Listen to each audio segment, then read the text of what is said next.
वडिलांनी मला जो एक मंत्र दिला आहे, तुझ्याकडे जर आत्मबल असेल, आत्मबल, ज्योतिषाकडे जाऊ नकोस, कुंडली दाखवू नकोस, हात दाखवू नको, निराळ्या पद्धतीने दाखव, पण तसा दाखवू नकोस.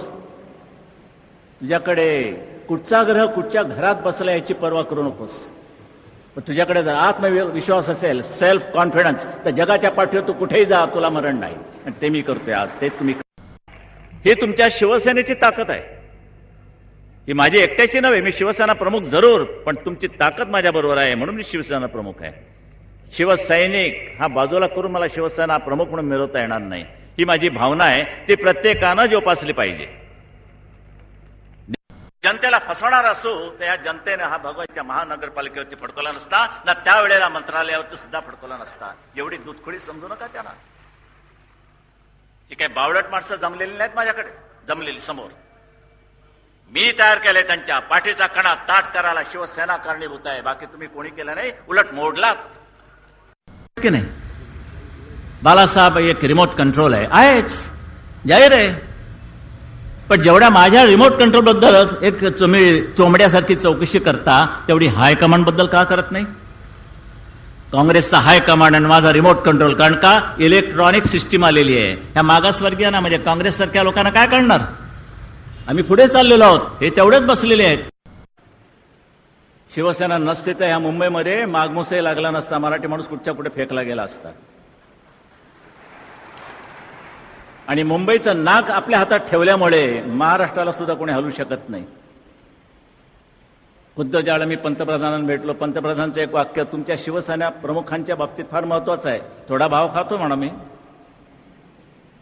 पण त्यांनी मला सांगितलं की well mister Thackeray, your voice is not only important in Maharashtra, but it is very important in the country.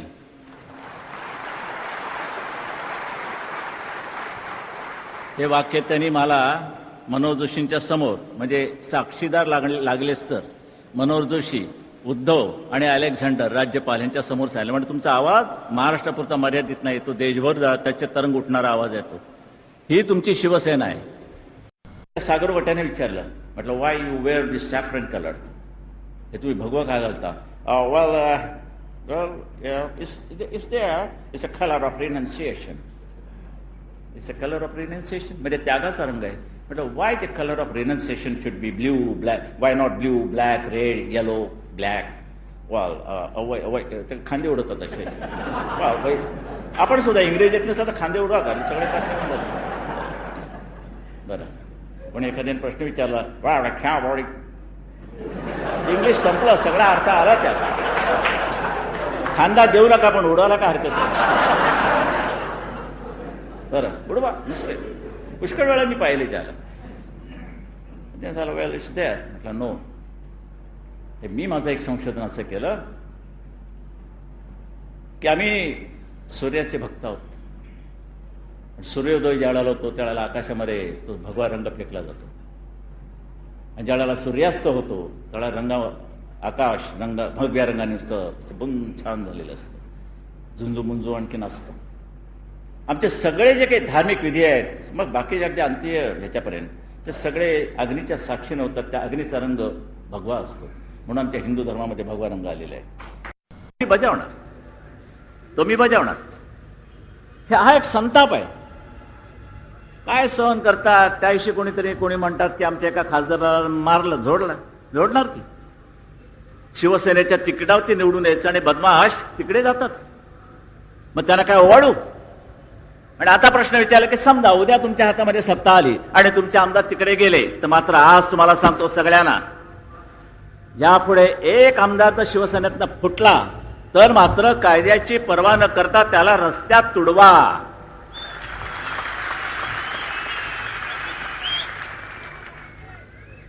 बरं, आणि महिलांनी ते एक चांगलं काम बजवावं. जाम काय अगदी काळं वेळ अगदी वाटतं ते त्याच्या अगदी अंगावरती नाचला तरी चालेल, पण ह्या भडव्यांना अशीच शिक्षा झाली पाहिजे. करणार की नाही? निवडून आल्याना धडा शिकवणार की नाही? जर आरामखोरी केली तर समजलं ना? हे करायला पाहिजे. मी लोकशाही फालतू लोकशाही मानत नाही. ही लोकशाही नव्हे. की ज्या जनतेनं विश्वासानं शिवसेनेचा म्हणून तुम्हाला निवडून दिल्यानंतर तुम्ही तिकडे जाता पैशा करता. हॉटेल लाईन केवढी सुधारते, केवढी हॉटेल लाईन. एका तरी मराठी माणसाचं अजून तरी पंचतारिका हॉटेल आहे का? तुमचं 4 स्टार आहे, 4 स्टार, पण धाडस केले येते बरं. आपलं आहे का? आणि रावबहादूर ओबेरांचं बघितलं, अरे बाप रे बाप, 37 हॉटेल का 38 हॉटेल जगाच्या पाठीवर, हिंदुस्थान आणि जग. इथे एक हॉटेल काढल्यानंतर चमचे मोजावे लागतात आम्हाला. हॉटेल बंद चढायला काय रे ते काटे राहे किती आहेत? साहेब काटे 12 आहेत, पण बाकीचे 2 चमचे कमी आहेत. ती जायला साले चोरणार आहे सर. मग ते बायकोच्या वाढदिवसाला 2 चमचे काढून जगणार, तुला काय आणले? मारलेले चमचे बायकोला. म्हणजे तुमच्याबद्दल नाही बोलतो ना.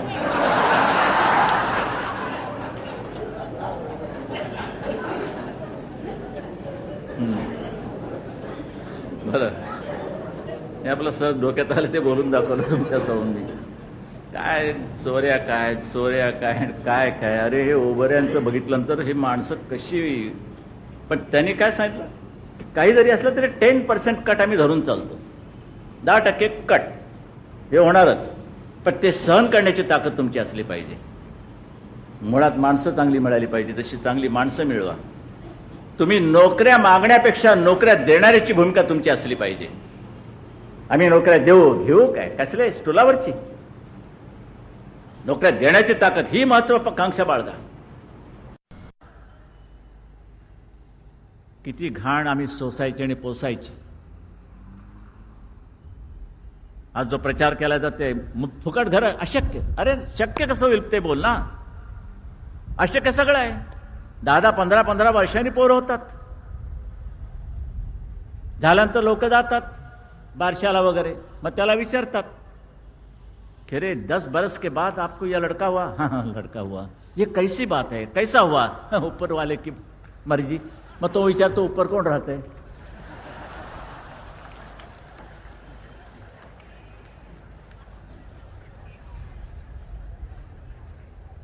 प्रयत्न आहे. यश आज नाही, उद्या, उद्या नाही, परवा कधीतरी मिळणार. पण टीका, मुंबई साफ होणे अशक्य. कचऱ्याचे ढीग कोण करतं? तुम्हीच करता. मग कशाला प्रश्न विचारता? तुम्ही करू नका. आणि म्हणून आम्ही दंड सुरू केलाय. दंड, त्याच्यावरती सुद्धा टीका. दंड करतायत, मग काय करायचं? जेवण घालायचं? या. तुमचा ढीग मोठा, या. हे करायचं. सिंगापूरची तुम्ही करतात, वर्णन करतात. अरे काय सिंगापूर आहे, अरे काय मलेशिया आहे, अरे काय मॉरिशस आहे, काय हाँगकाँग आहे. मग तुम्ही का पिंगपॉंग खेळत बसलात? आमची मुंबई सुद्धा सुरत है, लेकिन मुंबई खूबसूरत है. करून दाखवू शकतो आपण.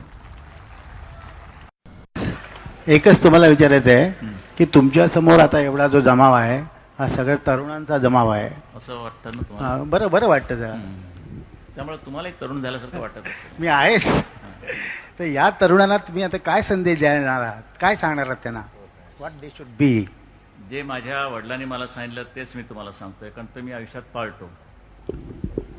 की तुम्ही उद्या वयाने म्हातारे व्हाल, आणि वयाने म्हातार होत असताना काहीच करू शकत नाही. पण मात्र वयाने म्हातारे जरी झालात तरी विचाराने म्हातारे कदापि होऊ नका.